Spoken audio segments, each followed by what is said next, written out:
Hello, and welcome to another episode of A Ghost in the Magazine. I'm Steph, And I'm Elle.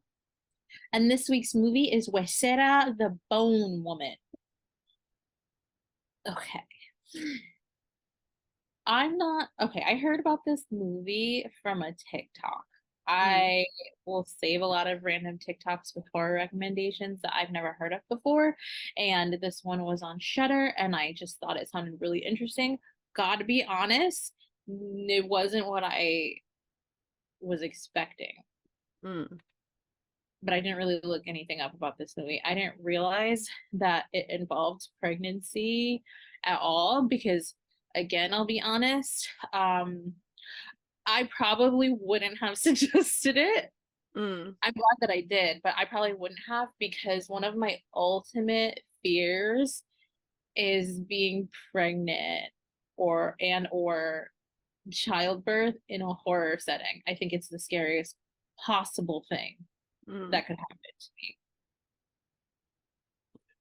I think that there's a lot of things about that are a little baffling, based on the way this movie is. There's a lot of, I would say, unsafe baby practices. Yeah.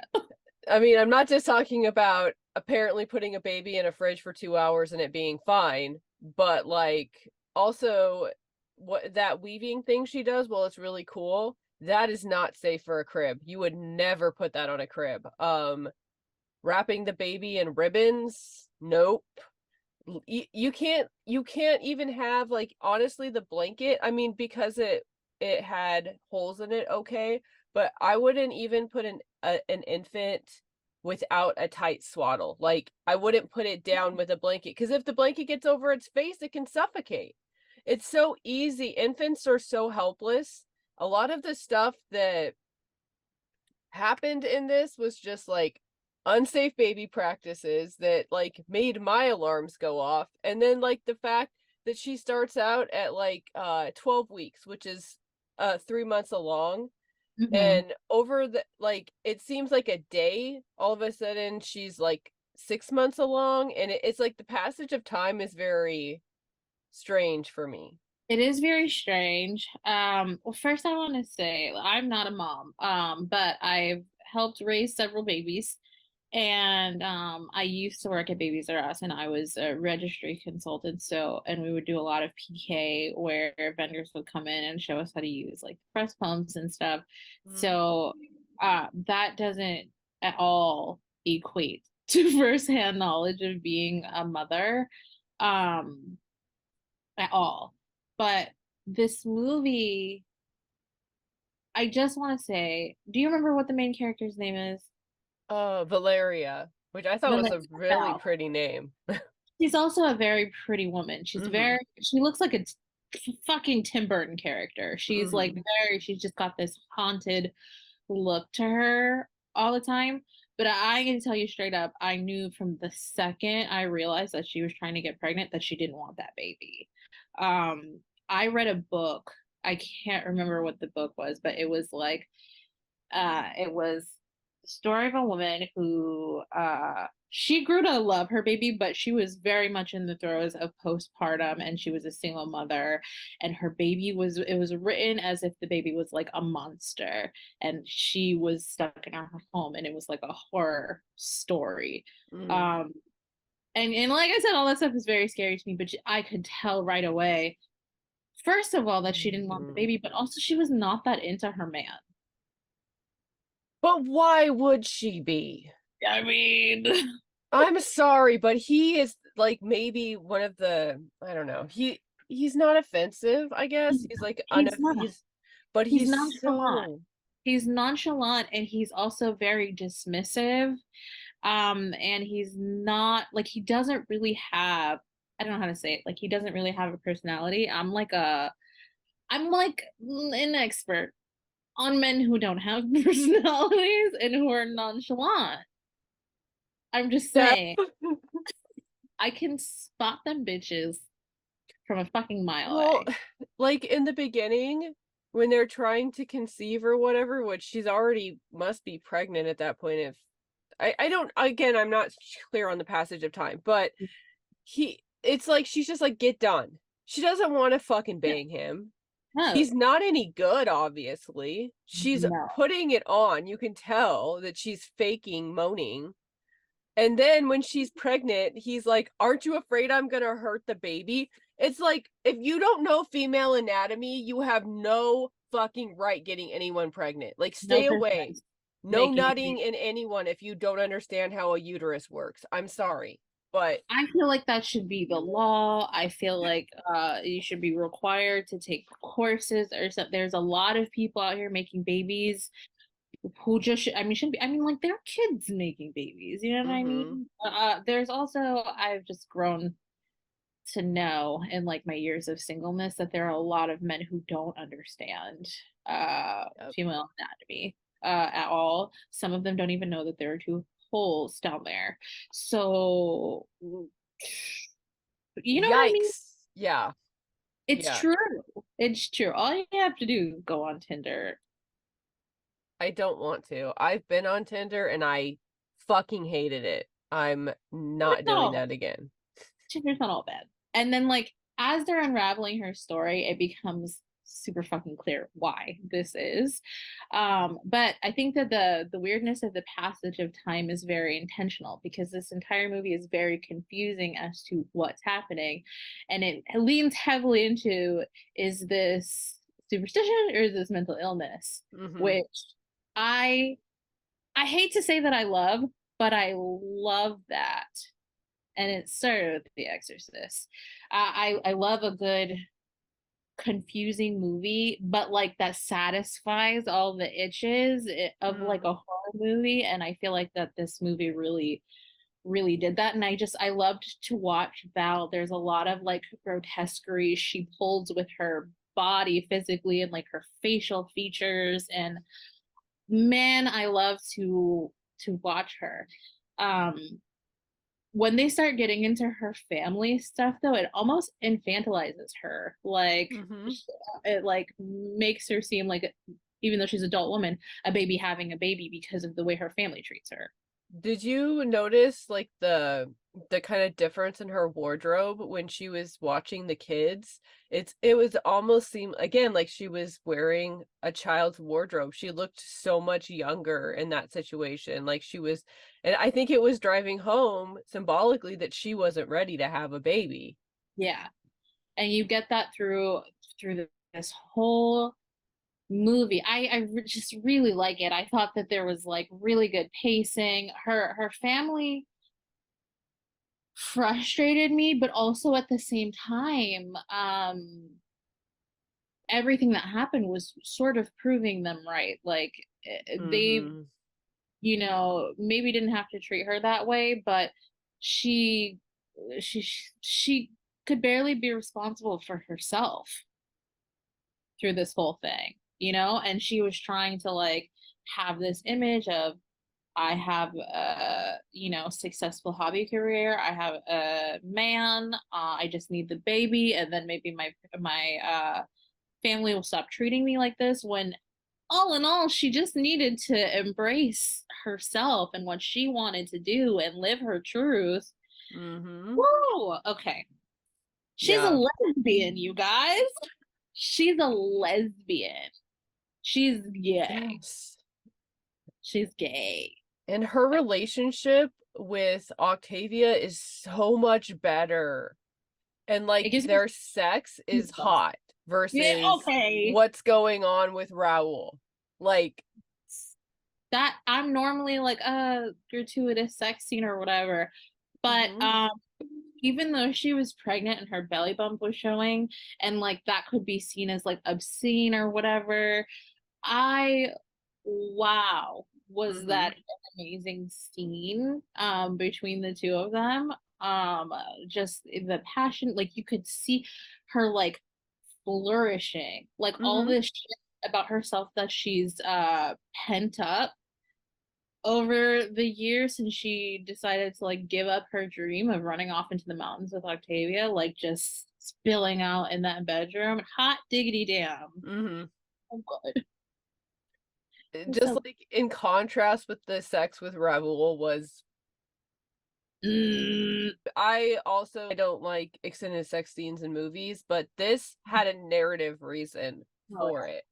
And they accomplished exactly what they were looking to accomplish with it. Also just like the intimacy and love between Octavia and Val is completely different than what she has with Raoul, because Raoul's just so fucking boring and cold. there's Yeah. nothing with Raul. They literally feel like roommates, you Mm-hmm. know, like roommates trying to make a baby.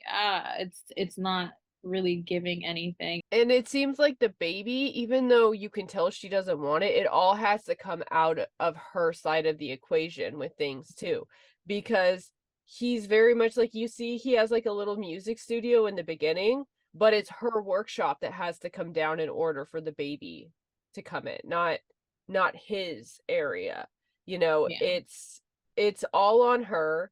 I'm trailer trash, right? My family is not so much. Like my family's mostly middle class, right? We just had a knockout drag out fight in this family because my cousin had a kid and his wife, because of COVID, did not want anyone around for the first 6 months. And just the fact like that pissed everyone off. And we're whites. We're fucking middle class whites. You're telling me that two Mexican families, and I have had friends that are either Mexican or married into Mexican families. You're telling me that those mothers, those families, those sisters, whatever, did not come over and stay with her when she's like first postpartum? I don't believe that. No. My white family was fighting over that, and whites are less family oriented. I know they are. Right. Like I've never had babies, but since the dawn of time, my mother and my sister have like laid claim to my uterus and my personal space after a future baby may or may not be born. You know what I mean? They're like, no, Mm. us. No, Yeah, us. that's normal. That's normal in every fucking culture. That's how it should be. You should have your extended family should be there if you're going to have kids in the house and you're going to be like raising up kids. It's best way for the kids because sometimes, just like with Val and her aunt, they get along way better than Val and her mom or Val and her sister. So it's good Her to aunt's have. gay too, isn't she? Yeah, yeah, Yeah. her aunt's She's gay too. gay. Yeah. Yeah, she's gay. I love all the gayness, like knife plus hmm heart. Mm. I Give just me that was the one part of it that kind of baffled me because, like I said, even my family is there's no way in hell somebody would be that soon postpartum alone by themselves in their well, apartment. I think they minimize it in the movie, but there was one little blip where Raul was like gonna leave the house and was like, "Let my mom come over," and Val says, "No, she's been over here too much." Oh, Let okay. but didn't say anything about her family. So that just makes me feel like she just didn't want anybody to be around her, and they All just right. didn't very much.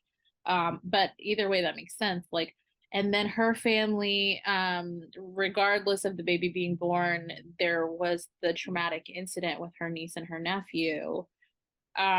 Which So, I still don't understand that either. well, I want to talk about that in conjunction with the entire like bone woman part of this movie, Mm. because you have this part that we're talking about, this beautiful lesbianism, the baby being born, and then there's the Huesera part that honestly confuses me, but I'm not mad about it because we're always like, oh, what's the lore, what's the lore. The lore is shaky here, but that doesn't even matter to me Yeah. at all. I um was gonna ask, did I miss wherever she got like infected or you it's did. okay, it's just not. Okay. So it's the title of this movie is like giving La Llorona. So like there has to be a story behind this bone woman. And it's just missing from here, which so the movie starts where Val and her mom are going to this statue that blesses pregnant women Mm. and she gets pregnant. Um but there are some spooky parts to this movie, which I think are super interesting. When you first encounter the bone breaking, all this, the sounds, the bones, horrific, wonderful. Mm-hmm. She's up, she can't sleep. her across the street neighbor throws themselves off of the balcony, breaks their legs, and then starts like cracking, getting up. And, she gets Raul. Raul doesn't believe her. That's like the start of the slippery slope to this bitch is fucking crazy. Mm-hmm. As opposed to maybe she has pre-existing mental illness from trauma she's never dealt with, and her body is swarming with hormones, and I should baby her and make sure she feels safe here alone with me and carrying my child. Not to be shitty. Sorry. He's such a trash bag. Like Raul's the example of like why you don't want to get on Tinder. No, man. Because there's too many men in the world that are like that, you know. I know I hear you, but like say that there's no Freddy out there for the rest of us. Like there's just a bunch of Rauls out there, right? I don't want to meet them. I don't want to waste my time. I just feel like these bitches are everywhere because, I mean, you could find them in the streets, you could find them in the sheets, you could find them on the beach. So I didn't mean to Dr. Seuss it up in here, but literally this world is crawling with bitches like Raul. And sometimes we're not at our best to use our spirit of discernment and not pick a Raul, unfortunately, as is the case with Val. But these things keep kind of happening, and I love all of the scenes where there is this figure that's giving Evil Dead dragging itself Mm-hmm. because its legs are broken. Like the peephole scene was so good. So good. And then where she's having the dream and the thing reaches up and just breaks her foot. Mm-hmm. The peephole scene, I'm sitting here though, like, why the fuck would you open the door? Me too. I'm like, there's no brown people don't do that. We are not gonna do it. No, I'm I gonna have have I go back. have a white woman's audacity, okay? And I still wouldn't. Like I'm telling that's how I knew it was a problem because I'm like sitting here as a white woman, like I wouldn't do that. No, I think that is a plot hole. I don't think anybody, woo, that's not my business. Woo, whatever that is, because then she goes out to look and that thing gets inside the apartment and slams the door. Yeah. And then she's looking extra crazy sauce to Raul, who's like, I'm gonna go back to bed. I'm gonna go back to bed, okay? Like, you be Okay, crazy. say that she is crazy and she's having a mental health crisis. What a Yeah. shitty husband. What Yeah. a shitty fucking husband. Just barf. Yeah. Vomit. Seeing this figure and the dreams and all that stuff, it adds more layers to, is this supernatural or is this mental illness, right? Mm-hmm. And then it gets even more clouded because she goes to spend time with her aunt, and there's this creepy fucking little girl staring at her from behind a curtain. And one of the tias back there, the magical tias, tells her, I'm gonna give you a little something, something to make that go away. And Mm. you're just like, make what go away? What is it? Right? And then she tells her, if this doesn't work, I got something else for you. Basically, I got the voodoo for you. But it's like dark magic. But what is it? You know what I mean? And then she goes through this whole like almost like those spirit guide trips Mm. like that you do in the forest, and then like your spirit guides come to you because you took ayahuasca or whatever and guides you down this ego death thing. It's Mm-hmm. almost like one of those, but did she really need like a gang of titis and whatever spirit juice that they were cooking up to get this out? I don't know, and I'm okay with it. I think that whole segment that you're talking about is like so visually stunning that it doesn't really matter. And it's unsettling. Like Yes. the women all doing different things, like the one with the knife and shit. I'm just like, oh my god, dude. I'm There's a lot, and terrified. then the tangle of bone broken people, like basically in an orgy, just writhing together. A visual like that is always going to give me the heebie-jeebies, and then they start unraveling and coming after her. You know what that reminded me of? What? Your favorite scene in Noroi with the babies in the woods all Oh attaching. no! Because it was like a pile that took her over, just like that scene in Noroi, but in Noroi they were embryos. I've buried it, and now I'm gonna have to rebury it. Thanks for digging that up. This movie's way better. I'm gonna put this like at the top, like in my tops of Mm, movies. Um, because it's so pretty and it's so scary, honestly. And it so like speaks to a lot of things that like are deep rooted fears that I have as a woman. And mm, like I don't very often get shook in this way. I love it. I do. yeah. I like the ending too. Oh yeah. When That was a lot.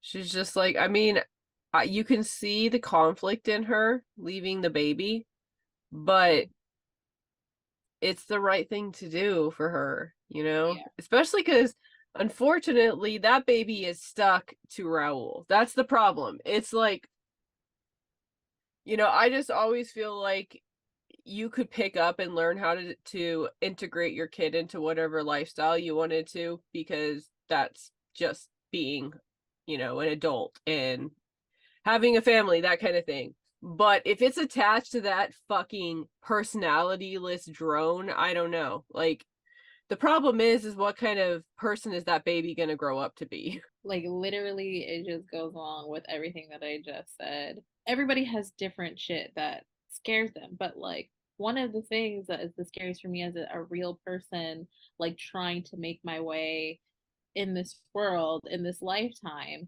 is being stuck to a man like that, And then, like, if I have this baby, I feel obligated to stick around with you. Like, I don't know if I could have been brave enough to do what she did.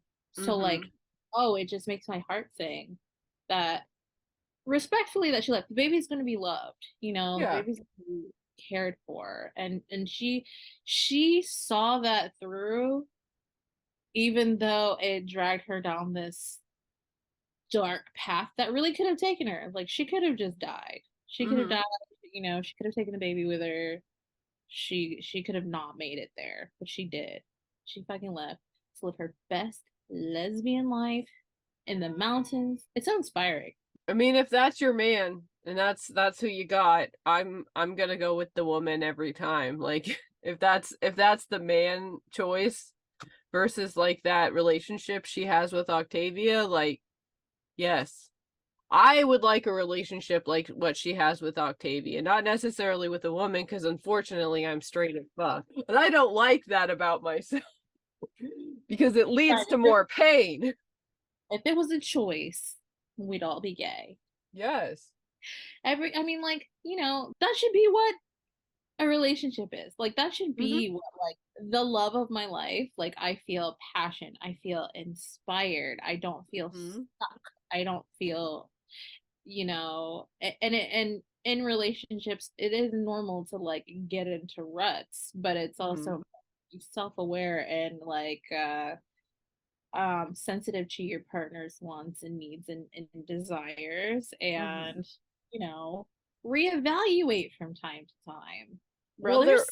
there was also this like musical thread to it where it seemed like Val and Octavia were like punk kids and he was like some weird avant-garde jazz person. It's just like the way that it was like juxtaposed and the way that it seemed like he expected her to give up that part of her life kind Yeah, of while he was still engaging, and his friends, like that dinner, they're listening to like, I don't know, fucking acid jazz, and then they're like upset because she does that with her plate. It's like, really? I You thought could that was even really you could hear that over the rest of that? no. I thought that was so silly. His friends are pretentious, and like if that's Mhm. your vibe, okay, but like just don't get in a long-term committed relationship and plan to make a baby with someone whose lifestyle doesn't mesh with yours with the intent on changing that. That's gross. It's fucking disgusting. The best thing about this is kind of like the juxtaposition of like kind of what is expected out of you in society and like what your family wants. What you think is the right thing to do to have the life that you're supposed to live versus like what is actually authentic and true to your nature and how it can literally eat you alive to Yeah, try to do the opposite, you know? America. Oh, this isn't even in This America. nope, this is in Mexico, but they are also capitalists, so God, I love a good foreign movie. But this is also why I say that foreign horror is elite. And if you're still out here not watching foreign horror because you don't want to read subtitles, grow up. If you're visually impaired, I understand. But yeah. otherwise, grow up. You're missing out. Unfortunately, I feel like in America, a lot of stuff is very commercialized. Like I said, this is a capitalist country as well. It's just, I feel like our art scene has been so commodified that it's just every medium as well. There's just no place for actual expression. Everything has to be a blockbuster. Everything has to make exponentially more than the last thing and keep making money. It's not good enough to like make something great and break even. It's not it's just like the same with small businesses. You can't just have a living. You have to exponentially grow or else it's not worth it and the owner will shut it down. So, Yeah, depressing. yep, Merca. America! Hey, Mexico. Are they in Mexico? Yeah, they're in Mexico. I don't know. Watch this movie. Like, what? Honestly, I remember it's kind of giving a little bit of Saint Maud. Just, Mm. like different flavors, but Aesthetically, yeah, I could see that. The way that it's shot and the way that the settings are used is very much like Saint Maud. There's like a dread that comes with a lot of it, especially like the staring kids in the background because it's not just the one weird kid, there's a bunch of them.